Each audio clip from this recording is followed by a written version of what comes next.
Okay, so let's begin. So we're trying to split up these trainings into little digestible chunks, so you can just learn one skill at a time. And one of the things that Wendy and I have been talking about for a while now is how do we get it so that you can sign things electronically. Now we've got a couple of other ideas in the hopper here in terms of when we have to send stuff out to be signed, and that will we're experimenting with that next week. Any of you who is an ISC assistant will be in on that test, along with a few other people that we're going to drag into it as well. But not everybody has to send stuff out for signatures, but there's a lot of times when you're going to get something, usually as a PDF, and you have to sign it. And the good news is that the free version of Acrobat Reader supports the ability to do signing. And so all we're going to do today is show you two different ways that you can sign a document in PDF Reader. So if you don't have this program, we can install it really easily for you. But I think almost everybody should have this on their computer already. So what I'm going to do with Bobby, Ray, that the county runs a script to put it on county computers. So yeah. It would just be if you're using a personal device. So school staff, if you don't have Adobe Reader, we can help you get it. Yeah, and so if you're using your own device, all you have to do is go to adobe.com and download Adobe Acrobat Reader 2017. That's the most recent version, and that'll get you going. Okay, so what I'm going to do now, and if there's any questions, feel free to ask me, or Ann will be monitoring our chat room as well, so you can chat there, ask a question, and then Ann will go ahead and interrupt me and ask what the question is. And Ann, feel free to jump in here too whenever you want. So now I'm going to share my screen. Okay, so what everybody should be seeing almost now. Let's see. Now, yeah. You should be seeing a PO that I have up. Can everybody see that? Mm-hmm. Yep. Okay. Yep. So what happens here, and let me go back to. Okay, so this is the way it'll come up when you first see it. You know, and so here we have to. This one's already signed, but we're going to just sign it here in the middle. But so to sign something, you just come over here to the right-hand side and click on the fill and sign option. And they'll come up with this. Now, I've got two different options, both of them pretty easy. So the first one is, see this thing here where it says sign? You can click on that, and then you can add your signature. Once you've added your signature once, you don't have to do it again. It'll just be there. And you can add your initials. Or if you're like me, I sometimes have to sign for somebody else. Like I'm John's designee for a lot of things. So on my computer, you'll see my signature and John's signature. And so I can drop in whichever signature is most appropriate. I've only bought a few things using John's signature for me personally. That's a joke. Okay. So to add a signature, all you do is click add. And then what I've done is I've taken a picture of my signature with my cell phone, and then I edited it to make sure it was in the right orientation, right? Just rotated it 90 degrees. And then I sent it to myself at fairfieldd.com, and then I saved it on the computer. If that's too much, you can choose one of these different options. You can type it here, just type in, okay, Ray Schmidt. And that can be your signature, or you can draw it. This should be fun. So this is where you're drawing it with your mouse. This is what doctor. That's what my signature looks like after the stroke. I'm sorry, stroke jokes never go over well. Okay, and then the final thing is that you can do the image thing, and so I'm just going to go and pick out my signature file. There's John's signature if anybody wants it. And I'll just do this. And so it just comes up, I say apply, and then that's it. And now I can take my signature and I can put it wherever I want. That's cool. Once I drop it, I can even resize it to fit in. Ray, can you go back really quick and just say one more time, what did you do to get that signature in there? Okay, so all you do, so when you first come in, it'll look like this. Add signature, and all you do is click plus. And then in my case, I just went to image and selected an image. In this case, we'll do John's signature. And that's all there is to it. And then you can come in under the fill and sign thing. I can also click anywhere and put in, like, you know, today's date.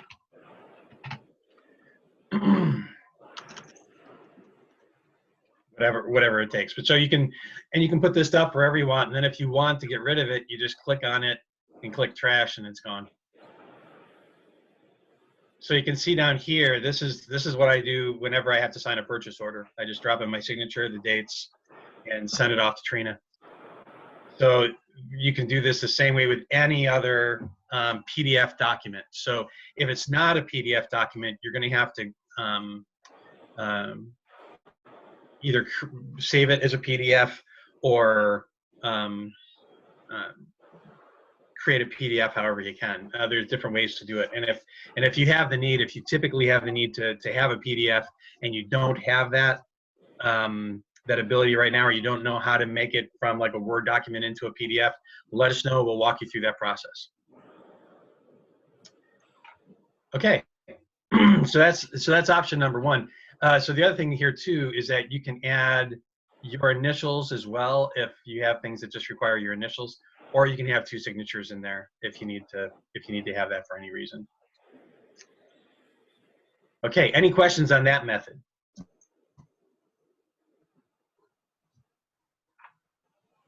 Okay, so then the other method isn't too much harder. You just go to Edit and Preferences, and then down here you click on Signatures, and then you pick up Identities and Trusted Certificates.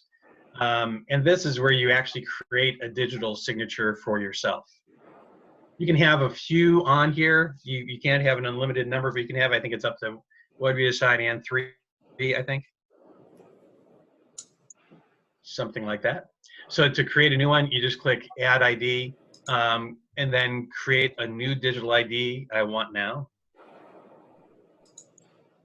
And then go ahead and leave it on that new PKCS number 12. That's just a standard thing. Fill in your organization information, your name, all that. So it'll look like this.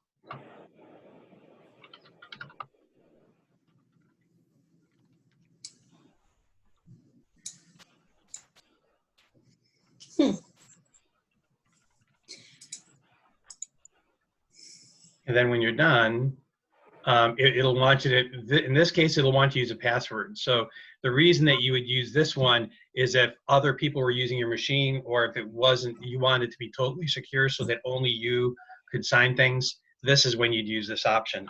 But so I'm just going to put in a password for now. Okay.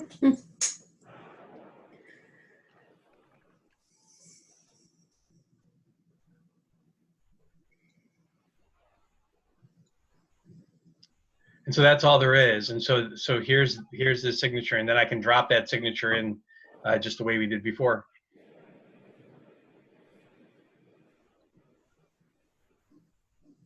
Okay, and that's really all there is to it. Any questions on this? We'll go ahead and put a tutorial on this, and we're going to post this training as well. But so I'm open now for any questions or any discussion on how to do this as part of it. So families or individuals who need to sign a document, they have to have Adobe. They would have to have Adobe to do it this way, right? Okay. But do we have to do anything to the document itself to make them able to access it, or is it just attach it to an email like any other attachment? So what you're talking about there, where we need somebody else to sign the document, Mhm. that's going to be a little different. And Wendy and I have been working on a solution where we're probably going to buy the full version of Adobe Acrobat for um, for a group of people, probably all of the ISC assistants and some other folks as well.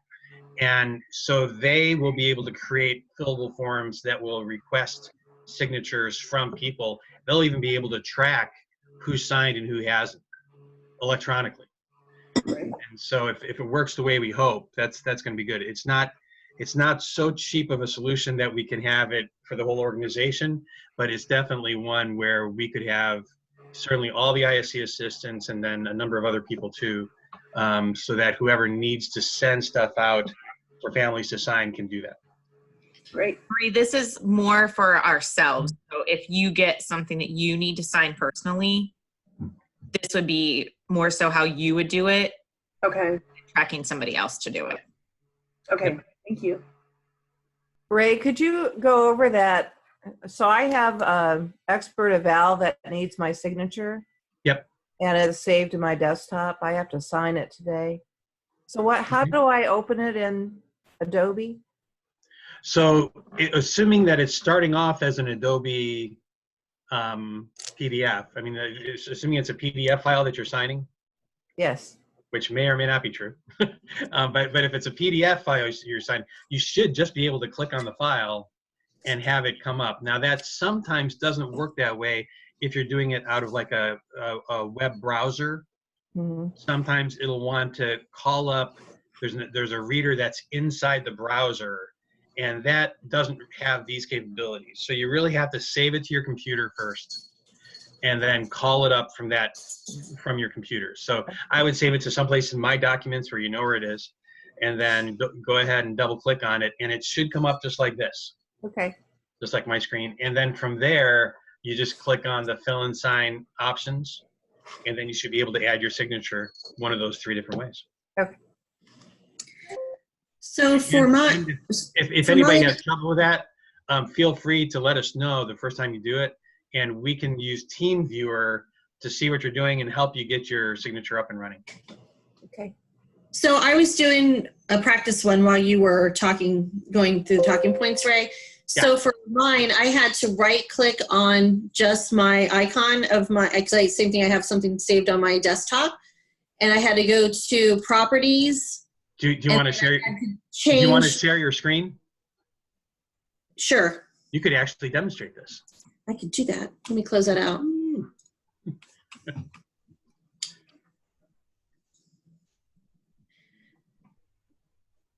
Let's do that one.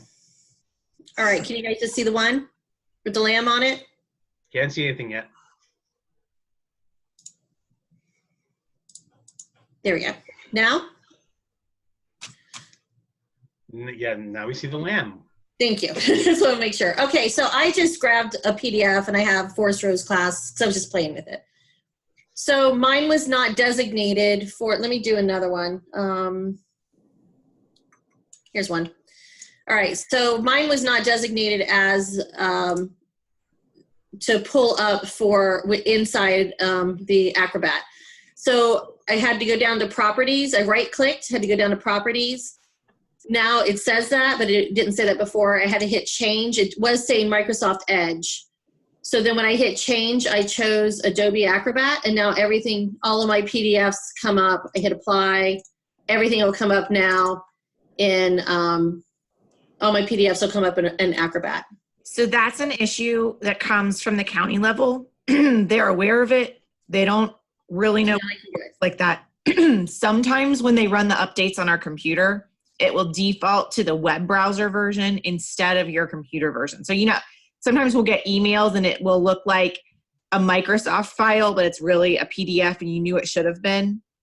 Find any PDF that you know should be a PDF and you can do that. Basically, you're just retelling your computer that you want it to use Adobe. Right. That was perfect. Well done, Susan. is everybody aware that you can make a PDF out of pretty much any file in Microsoft? Okay, let me. Hey, she gave me visual feedback. That's what I needed. That's right.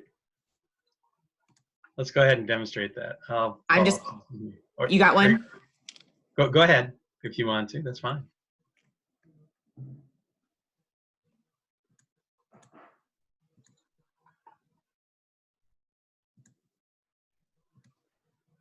Okay, so I just created a Word document and I just wrote hello on it. I'm going to navigate up to File where I would normally print. Are you guys seeing this? Yep. Okay.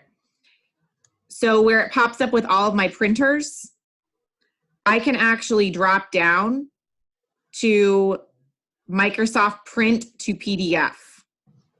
You can do this in Word, in Outlook, in Excel, in PowerPoint. So any kind of form that you get, you can Microsoft print it to a PDF.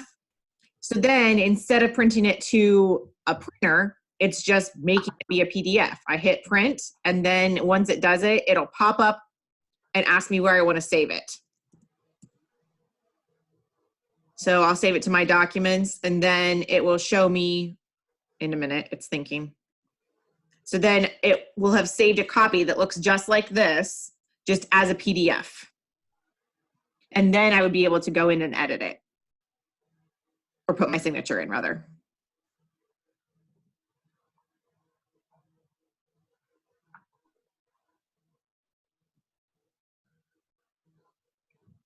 Questions about that part?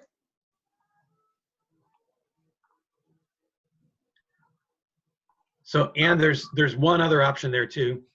I know, I just didn't know if we wanted to go both ways. Let's go for it.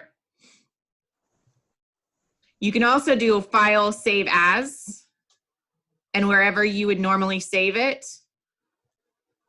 you can create, instead of a Word document, you can save it as a drop down as well. Yeah, and hold it here for a second. So, I don't know if everybody knows this, but so these are all the different formats that you can save a Microsoft Word file as. Every one of them has different attributes, but so this is a good one to save as a PDF. But there are some times when you might want to save something in a different format. There's other reasons to do this, but this is another good place to save it as a PDF. So there's just multiple ways to get that done.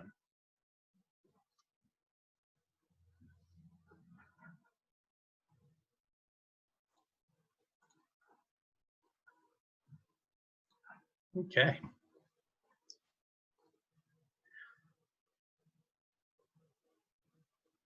Okay, any other questions? Anything we can help with?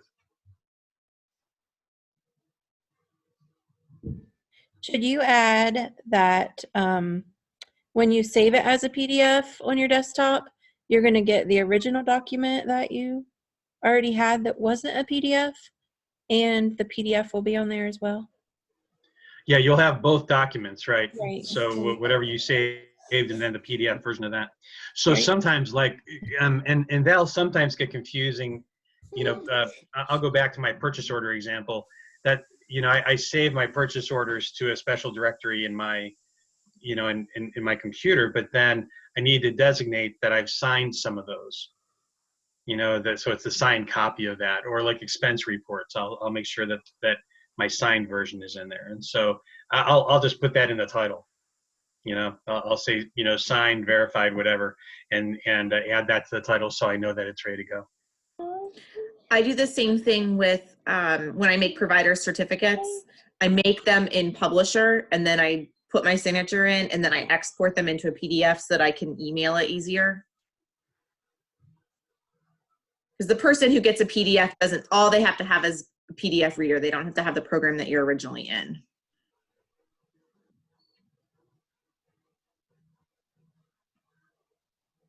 Yeah, I'm just looking at a couple of the comments here already. Some folks are talking about what they could use the know Monica was talking about the form that they were just working on. They could use that next time, and Lois is on there with everybody. And then Ned has a video in there that shows how you can make a PDF out of anything.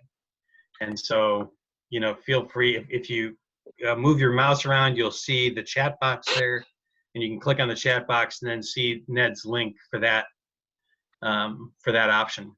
So another good thing to look at.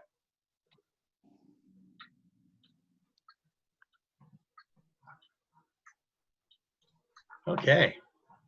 Melissa, it's not a silly question. Melissa said, why would we want to make a PDF for a Word document?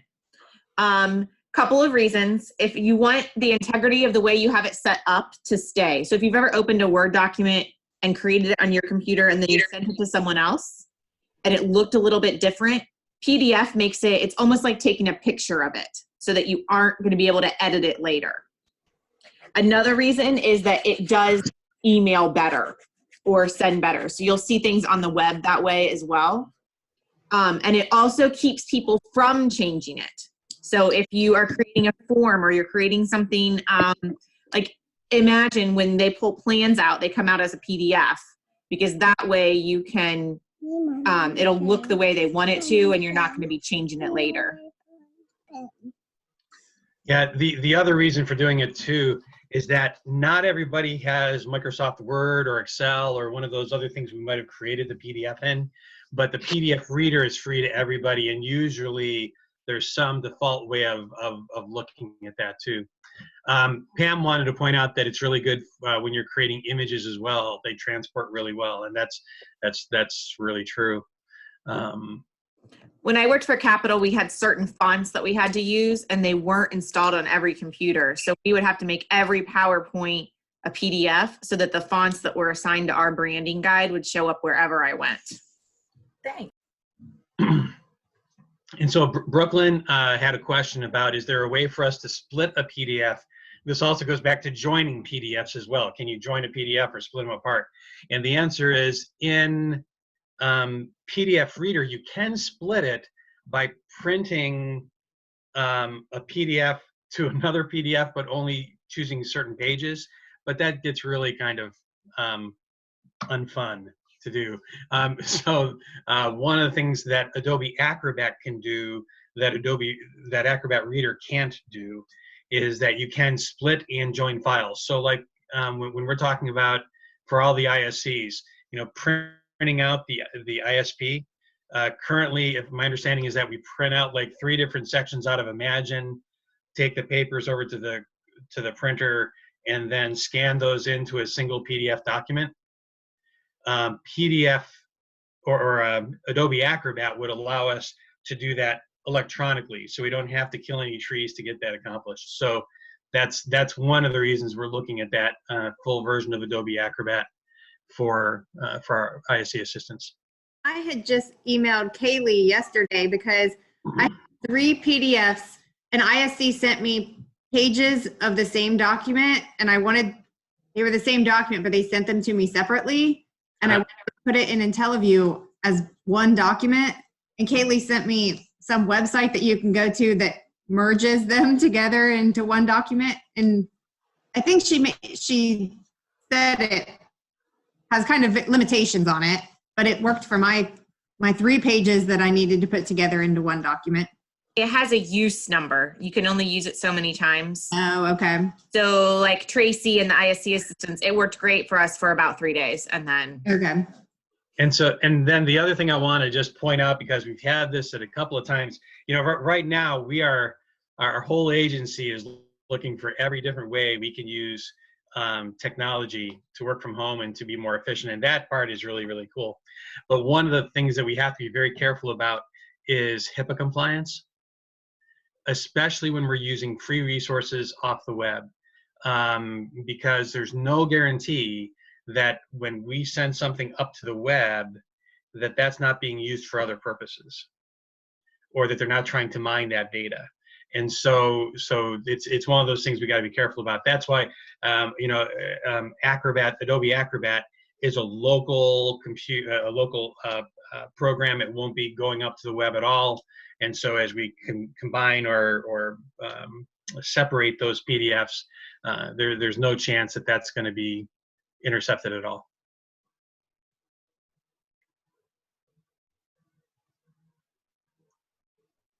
Ray, we're looking at getting that for the ISC assistants fairly quickly, right? We're going to start testing it next week. I haven't set up that meeting yet. I've got to kind of look at everybody's calendars. Unfortunately, next week is already getting full, especially since it's a short week. So I've got to figure out the best way to put that meeting into everybody's calendar next week because it's. Oh no, I wasn't trying to rush. I just know that they're probably starting to feel like, oh, we had a fix and now we don't again. Yeah, they need it. So it's a matter of when can we get that set up so they can start trying it. Yeah. That's okay with us because we don't have it either. And so Ann and I really want to come up to speed on it before we try training somebody. Okay.